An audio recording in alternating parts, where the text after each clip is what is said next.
Well, hello there. Good afternoon on a Thursday afternoon to you. This is Ellen from Referral Starter, if you haven't met me before, and welcome to our first episode of Ellen Reads Her Blogs. This episode is about how to get more referrals into your business. Now, what I want to hear from you is, where are you watching this live video from? Now, maybe you're not even watching the live, maybe you're watching the replay, but let me know in a comment below, whereabouts are you, and is it freezing where you are? Do you have rain, snow, crazy wind, or something else? Let me know in a comment below. I want to hear what's going on in your area. Now, let me just check to make sure that you can see and hear me, and yes, it looks like you can. So that's awesome. All right, so today is the first of 6 episodes where I am going to be reading my blog to you, but not just reading my blog to you, expanding on a few other things, because I know that sometimes you don't have time to read my articles, and that's okay. We're busy. So whether you watch this live, watch this on the replay, or just have it in the background so that you're listening to it kind of like it's a podcast, it's all good. All right, so today we are talking how to get more referrals. So I'm going to bring up my blog on the screen so that you can read along with me. So let's get started. How to get more referrals when your rent roll isn't big enough to send referrals back. If you are in the first couple of years of growing a rent roll, you're going to need to focus on getting more landlord leads into your business. And if you have ever attended a BDM or rent roll growth training event or webinar or live stream or read an article just like this one, you've probably been told to network, network, network. And this is great advice. You should be networking. You should be growing your referral network. Now, I'm just going to reappear on screen because I've got something to add to this. I don't know about you, but look, I think we've all been to live training events. We've been to Zoom training events, especially in the last 12 to 18 months or so. We've read articles, we've attended webinars, we've done all of that, and we get told to network, network, network. Am I right? Let me know in the comments below if you're watching live. But it's not enough to just network. So let's keep reading. How do you take this networking that you're being told to do and turn it into a steady stream of landlord referrals into your rent roll? Like, that's what you want, right? Once you've done your networking, there's actually a follow-up process you need to take. And if you follow the process, you'll start generating referrals from your network every single month. But first, let's just remember that there are actually 2 types of networking: organized networking and unorganized networking, or perhaps we should call it informal instead of unorganized networking. Although, let's face it, it probably feels unorganized sometimes. And you need to do both types of networking. So there's the organized side of networking, and we're going to dive into what each of these types of networking strategies are, and I believe you should be doing both. So let's jump into the 2 different types of networking, and then I'll step you through some strategies that you can implement with both. So organized networking is a scheduled networking event as part of a networking organization. So you usually have to pay to attend these events, and you are expected to show up to scheduled meetings. So it might be BNI, it might be, what's the other one? Smart Business Networking, it might be BX, it might be any of those, it might be a local chamber of commerce. So there's usually a fee to attend the networking event, and then there is this expectation that you will show up and that you will attend a certain number of events. And if in some cases, if you don't show up for those networking events, your membership is ended, or you're required to send somebody in your place. So let's keep going. I love organized networking events. And one of the reasons I love them is because they're especially useful when you're first starting your rent roll and you need to establish yourself within a business community. They require you to commit to attending the networking events for a fixed period of time, and often they'll actually teach you some excellent business networking strategies to you as a member. Now, I just want to pause here for a moment. I am naturally an introvert. I am not an extrovert. So my nature is not to love attending big networking events. So why do I say I love networking events? I love them because of the results they achieve. So even though I'm an introvert, I still like people. I still like catching up with people. I just find group networking events, like organized networking events, to be quite draining. So I need to have a little break from people after I have attended them. Let me know in a comment below if you are also an introvert. Actually, let me know if you're an extrovert as well. Are you the type of person who loves to attend live events with lots of people, or are you the type of person who doesn't get energized so much by that? Either way, you can do really well with networking, whether you're an introvert or an extrovert. Let's keep reading.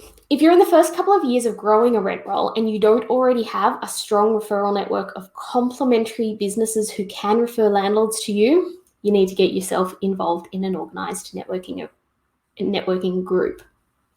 This was me. When I first started my rent roll, I did not have a network of people. I had only moved to that area quite recently, so I didn't know anybody.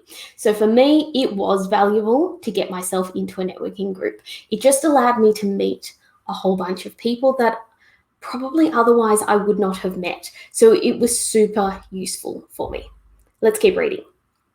Now, let's jump into informal networking, or you can call it unorganized networking if you want. Informal networking is more self-driven. It's as simple as calling up your mortgage broker and grabbing a coffee together. It's that easy. There's no scheduled networking event. There's no group attendance. It's just you and usually just one other business owner catching up. So if you are part of an organized networking group like a Chamber of Commerce or like BNI, then you're going to be able to create informal networking opportunities with the other members of the group. So, but having said that, if you are not in an organized networking group, then you're just going to need to make contact with local complementary businesses in your area who could become part of your referral network. So this is why I quite like organized networking. If you don't already have contacts, it's easier to make those contacts when you join a formal and organized networking group. But if there are no formal and organized networking groups in your area, or maybe there are no openings, then you can still take advantage of informal networking. Okay, so now that you know the difference between organized and informal networking, let's talk about how do you actually get leads. Now, usually when you meet with someone in your network, you are going to want to ask them to send referrals to you. But quite often, they're going to want referrals in return. Now, if you are a well-established agency with a decent-sized rent roll, then you can probably do this. But if you are in the early years of growing your rent roll, you might not have enough clients to be able to send referrals back to them. So, because this was my experience, because I was starting from scratch, I had to discover some ways to get referrals from people even when I did not have referrals to send back. So I discovered there are 3 effective ways to get your referral network sending you more referrals, even if you can't send them back just yet. Because let's face it, the goal is to be able to send referrals back at some stage. But if you only have 2 landlord clients, even if you only have 50 landlord clients, then you are probably not going to have the capacity to send as many leads back to your referral partners as perhaps they would like you to send. All right, let's keep reading. Let's start with strategy number 1, my favorite topic of all, coffee. Well, not just coffee, meeting people for coffee. So this is meeting for coffee with people in your referral network is key. When I was growing my rent roll, I actually found that I needed to meet with people in my referral network at least every 4 to 6 weeks. And if I did not meet with them that often, they would just forget about me. In fact, I found that if I met with a referral partner for coffee, 2 out of every 3 coffees I had would result in a lead. That means for every 3 referral partners I met in person, 2 of them would say, "Oh, hey, I've got a new client who is buying an investment property. I'll send you their details." That's $9 well spent. Just for the record, $9 is about how much it costs to buy 2 coffees. One for them, one for me. Now, the best way to ensure that you're meeting with people in your referral network every 4 to 6 weeks is to set reminders in your CRM. That way you can treat your referral network almost like they are leads to follow up on a regular basis. Because let's face it, they kind of are. Now remember, when you meet with your referral partner for coffee, there are many things that you can discuss with them. Sure, you can swap stories about being business owners and use some of that time together to bond. And if you're anything like me, you are going to do that, because for me, relationship is really important. I don't want leads from people that I don't have some sort of a relationship with. And also, I don't want to send leads back eventually to someone that I don't trust and value and have a relationship with. That's really important to me. But there's also an opportunity at this time to talk about shared promotional activities. So you can discuss opportunities to film videos together, like interview each other, talk about writing articles as guest blogs for each other, make plans to run promotions together. More on this shortly. So these times where you're meeting with other business owners, with your potential referral partners, are really good opportunities to bond, to create relationship, to be really genuine in that relationship. For me, that's really important.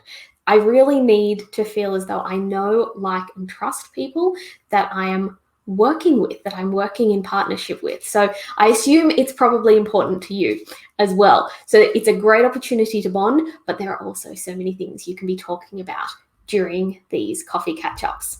Let's keep reading. Number 2 is content. Now, you probably know that you should be creating content regularly to share with your following. That means blogs, videos, tips, guides, those sorts of things that you can share via email, on your social platforms, etc.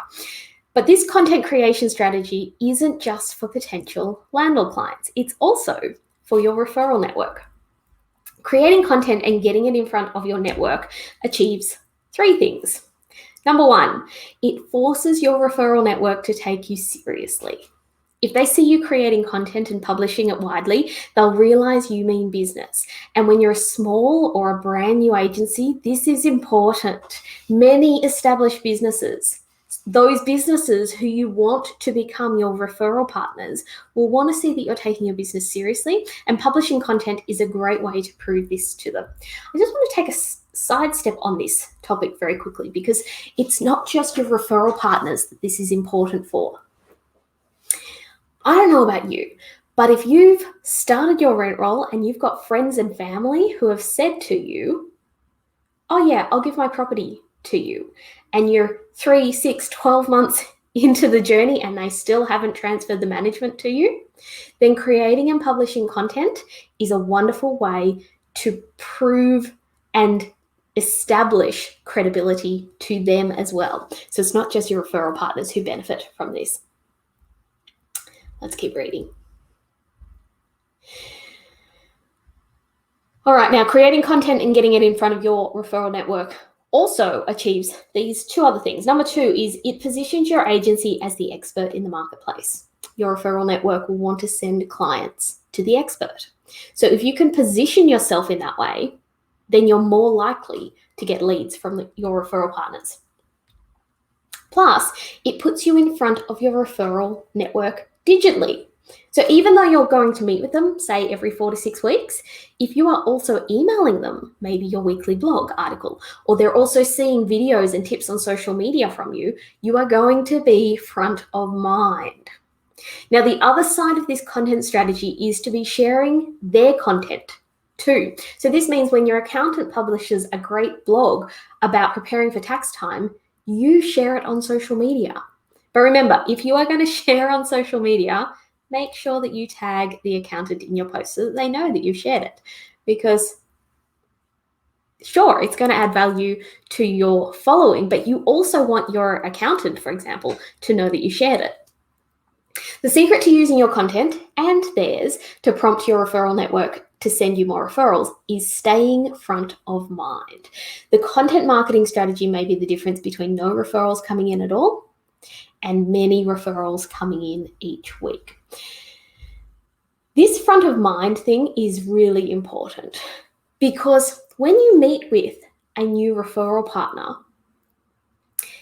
even if they meet you and they just think you are the bee's knees and they're just like, yes, I am going to send all of my property investor clients to see you. You are absolutely the right property manager for my clients. Even if that's what they think, they are still going to need to be reminded because their job is to be working on their business. Their job is not to be working on your business. So if you can use your content strategy to be front of mind for them, it will be a constant reminder to them. So when they are talking to one of their clients who owns an investment property, they'll have just seen something of yours on social media, or they'll have just received your weekly email. So they're more likely to have you front of mind. So that's really important. Let's keep reading. So number 3 in this strategy is publicity. Besides meeting with people in your referral network in person and including them in your content marketing strategy, plan to help them with publicity too. Now, social media is a really great way to give shout outs to your referral network and to feature them in your marketing plan. Now, when you promote your referral network on social media, they are likely to receive a notification about them, about the fact that you've promoted them, if you tag them. So please make sure you're tagging them. Again, this is just a wonderful way to keep them front of mind. Keep your business front of mind in your referral network. And of course, you're going to score a few brownie points with them as well, because who doesn't love it when another business shares a post of yours? I think we all love it, right? So it's a wonderful way to score a few brownie points and help your fellow business owner. Now remember not to just give shout outs on social media to your referral network. You can be really strategic about these posts and include them in it. So you could plan out your social media to include video interviews with your referral partners. Add some guest blogs to their website. Add guest blogs from theirs to yours. Create cross promotions and other shared marketing opportunities. Now I'll finish with this. There is no denying it's hard work to grow a rent roll. But if you apply these 3 strategies with your referral network, they will reward you with new client leads.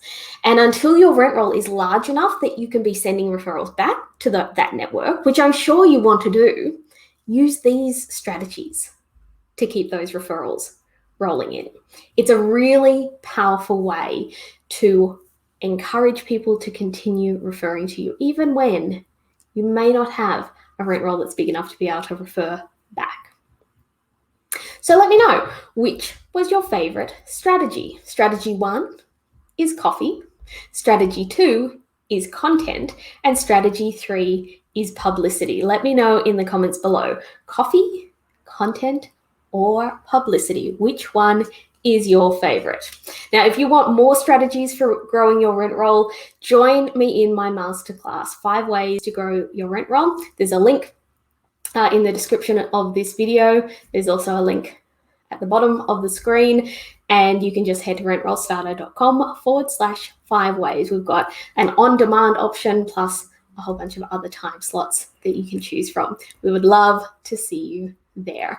And let me know, which was your favorite strategy? Coffee, content, or publicity? Thanks so much for joining me. I'll see you in the next episode. Bye.